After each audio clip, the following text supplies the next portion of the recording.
Donc bonjour, Guillaume Gomez, je suis le parrain pour le monde des dîners d'Épicure, donc le dîner qui est lancé par l'association des disciples d'Auguste Escoffier, et il y a le deuxième chapitre des Escoffiers au Maroc, et donc la scène, Afid, le président, a demandé ma présence, et je suis très heureux d'être ici pour accompagner toutes celles et ceux qui travaillent auprès des Escoffiers, notamment les jeunes qui aujourd'hui ont participé à ce concours, qui va servir au rayonnement de notre gastronomie bien sûr, de la gastronomie marocaine, mais également ce pont qu'il y a entre nos deux pays, que ce soit culturel, économique, amical et surtout très gourmand.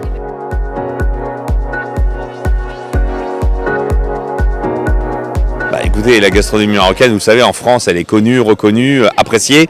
Les Français et les Marocains travaillent ensemble depuis de nombreuses années. Moi, j'ai une histoire personnelle qui fait que je connais très bien la cuisine marocaine.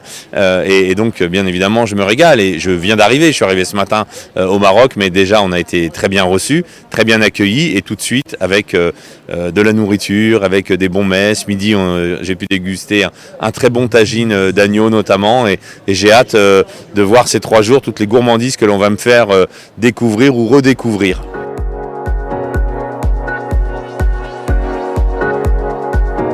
Il faut que ces chefs marocains soient fiers déjà de leur terroir, soient fiers de leur cuisine.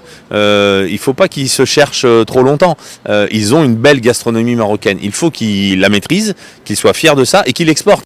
Ce qui a fonctionné avec les chefs français doit pouvoir fonctionner avec toutes les cuisines du monde. La cuisine marocaine est appréciée en France, il n'y a pas de raison qu'elle ne soit pas appréciée dans le reste du monde. Donc c'est bien qu'il y ait des moments comme celui-ci, des rencontres où les chefs marocains peuvent rencontrer des chefs français qui viennent à leur rencontre et partager des expériences pour ensuite que ces chefs marocains, disciples d'Auguste Escoffier, aillent porter la bonne parole de la cuisine marocaine à travers le monde, que ce soit en France ou ailleurs d'ailleurs.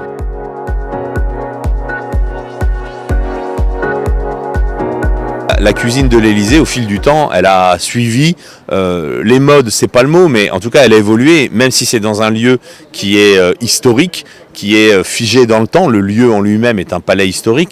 La cuisine de l'Élysée, elle n'est pas figée. Elle évolue en fonction des goûts, en fonction bien sûr de la personnalité du chef de l'État et aussi en fonction du chef.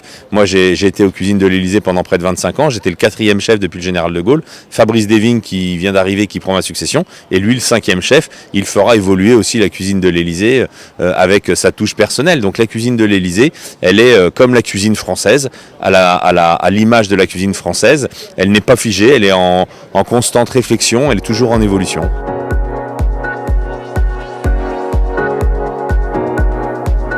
Alors vous savez, ce Covid-19, la pandémie était mondiale et donc tout s'est arrêté dans le monde entier.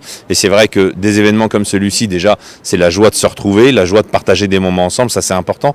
Et puis montrer que pendant cette période de pandémie, la nourriture a été un axe important. Dans tous les pays du monde. Dans tous les pays du monde, les gens se sont rendus compte qu'autour du restaurateur, autour du chef, autour des ambiances liées à la nourriture, c'était du lien social, c'était en même temps la défense de savoir-faire, de terroir, de territoire, qui était important et reconnu.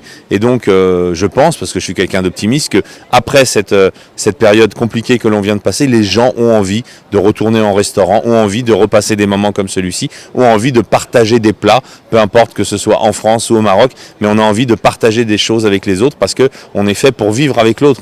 On n'est pas fait pour vivre chacun dans son coin. Et la cuisine, c'est ça.